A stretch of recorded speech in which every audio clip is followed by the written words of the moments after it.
যদি একঘেয়ে স্যালাডের রেসিপি খেয়ে খেয়ে বোর হয়ে গেছো, তাহলে ট্রাই করে দেখতে পারো এই একদম ডিফারেন্ট স্টাইলে কাবলি ছোলার স্যালাড, যেটা বানাতে সময় যেমন লাগে কম, উপকরণও লাগে কিন্তু ভীষণই কম, আর খেতে হয় দারুণ টেস্টি। কাবলি ছোলার স্যালাড বানানোর জন্য নিয়ে নিয়েছিলাম এখানে প্রায় 100 গ্রাম পরিমাণে কাবলি ছোলা, যেটাকে আগের থেকেই ভিজিয়ে নিয়েছিলাম। দিয়ে দিলাম এখানে প্রেসার কুকারে, সঙ্গে দেবো পরিমাণ মতো জল আর সামান্য একটুখানি লবণ। আমি ছোলাটা আগের দিন রাত্রে ভিজোতে ভুলে গেছিলাম বলে সকালে এটাকে একটুখানি গরম জলে ভিজিয়ে দিয়েছিলাম, তাও 2 থেকে 3 ঘন্টা আগে।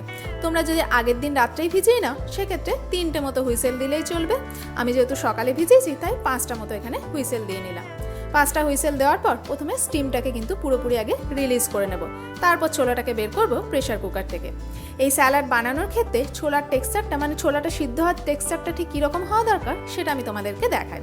ছোলাটা যাতে পারফেক্টলি সিদ্ধ হয়, কোনোভাবে গলে না যায়, আঙুলের সাহায্যে চিপলে এইভাবে যাতে ভেঙে যায়, অথচ দানাগুলো যেন থাকে গোটা গোটা, এটা কিন্তু এই স্যালাড বানানোর জন্য একদম পারফেক্ট।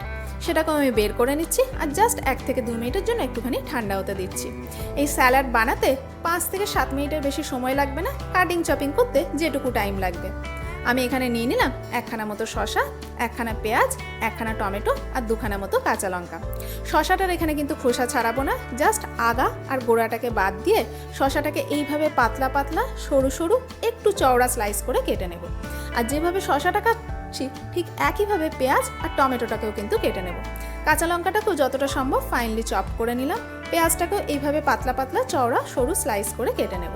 এগুলো ছাড়া বিশেষ কিছু কিন্তু আর এখানে লাগবে না, আর এই কাটিং চপিং করতেও খুব বেশি টাইম কিন্তু আমাদের এখানে লাগবে না। সমস্তগুলোই কাটা হয়ে গেল। অন্যদিকে প্যানের মধ্যে দিয়ে দিলাম প্রায় 2 চামচ মতো সাদা তেল। তেলটা হালকা একটুখানি গরম হলে দিয়ে দেবো ওই সিদ্ধ করে রাখা ছোলাটা।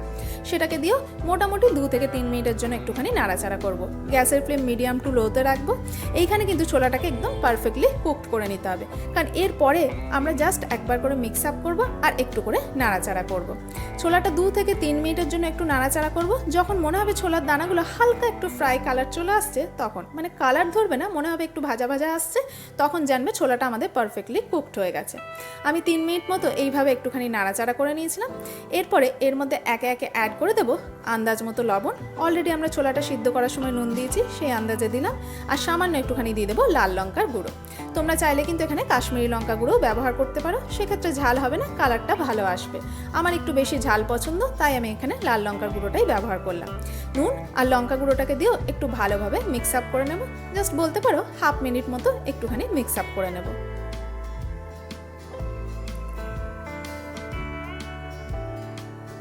সুন্দরভাবে মিশিয়ে নেওয়ার পর এরপর এর মধ্যে একে একে দিয়ে দিচ্ছি ওই কোচানো পেঁয়াজ, কোচানো শসা, কোচানো টমেটো আর ফাইনলি চপড কাঁচা লঙ্কাটা। তোমরা কিন্তু ঝালটা তোমাদের টেস্টের অ্যাকর্ডিং নিও। এরপর এই সমস্তটাকে দিয়ে খুব ভালোভাবে মিক্স আপ করব। এখানে যে জিনিসগুলো ব্যবহার করেছি সেগুলো কিন্তু একদম পাতলা সরু করে যদি কোচানো হয়, তাহলে এই যে স্যালাডের সাথে যখন মিক্স আপ করবো সেটা কিন্তু একদম খুব বেশি নরম হয়ে যাবে। তার জন্য কাটিংটা এখানে ভীষণই ইম্পর্টেন্ট, যেটা স্যালাডের মুখে পড়বে এবং খেতেও বেশি ভালো লাগবে। সমস্তটাই ভালো করে মিক্স আপ করে নেওয়ার পর এরপর এর মধ্যে দিয়ে দিচ্ছি হাফ চা চামচ মতো গোলমরিচের গুঁড়ো আর হাফ চা চামচ মতো চাট মশলা। আরও সামান্য একটুখানি লবণ অ্যাড করলাম, যেহেতু আমি এই সবজিগুলো অ্যাড করলাম তাই। সামান্য একটুখানি ধনেপাতা কুচিও দিয়ে দিলাম।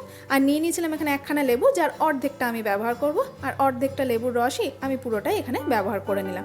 তার ফলে বেশ সুন্দর চটপটা একটা স্বাদ কিন্তু চলে আসবে। আর এটাকে দিয়ে খুব ভালোভাবে একবার মিক্স আপ করে নেব। আর হ্যাঁ, সবার শেষে এখানে অ্যাড করলাম 1 চামচ মতো সাদা তিল, যেটা কিন্তু এর টেক্সচারটা এবং টেস্টটা দুটোই কিন্তু চেঞ্জ করবে। আর তোমরা চাইলে পরেও কিন্তু, মানে গার্নিশিংয়ের ক্ষেত্রেও সাদা তিলটা আরও একবার ব্যবহার করতে পারো, তবে সেখানে একটু হালকা রোস্ট করে নিও, তাহলেই খেতে বেশি ভালো লাগবে। এখানে সাদা তিলটা দেওয়ার পর খুব ভালোভাবে মিক্স আপ করে নেব। আর মিক্স আপ করার পরে সঙ্গে সঙ্গে কিন্তু গ্যাসের ফ্লেম অফ করে দেবো। পরের স্টেজে কিন্তু আমরা জাস্ট সবগুলো মিক্স আপ করেছি, খুব বেশিক্ষণ কিন্তু নাড়াচাড়া করিনি। ব্যাস রেডি হয়ে গেল আমাদের একখানা স্পেশাল কাবলি ছোলার স্যালাড। এই বর্ষার দিনে যদি বেশি কিছু সবজি না বানাতে ইচ্ছে করে বা কী বানাবো ভাবছো, ডিফারেন্ট স্টাইলে একটু চটপট 5 থেকে 7 মিনিটের মধ্যে এই স্যালাডখানা ট্রাই করে দেখতে পারো। আর যে জিনিসগুলো ব্যবহার করেছি সেগুলো ইজিলি আমাদের বাড়িতে সবসময় প্রায় অ্যাভেলেবেল। বন্ধুরা, রেসিপিখানা ভীষণই ছোট, খেতে কিন্তু দারুণ টেস্টি, একদম ইউনিক একখানা স্যালাড। অবশ্যই ট্রাই করে দেখো আর আমাকে কমেন্টে জানিও কেমন খেতে হয়েছিল। ওপর থেকে গার্নিশিংয়ের জন্য ছড়িয়ে দিলাম একটুখানি ধনেপাতা কুচি। তোমরা চাইলে একটু রোস্টেড সাদা তিল দিয়েও গার্নিশ করতে পারো।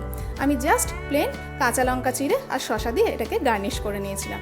বর্ষার দিনে গরম ভাতের সাথে খেতে কিন্তু দারুণ লাগে, তাই অবশ্যই ট্রাই করো। আর যদি ভিডিওখানে ভালো লেগে থাকে ছোট্ট একটা লাইক করে চ্যানেলটিকে অবশ্যই সাবস্ক্রাইব করো। যদি ফেসবুক থেকে দেখে থাকো পেজটিকে ফলো করার অনুরোধ রইল।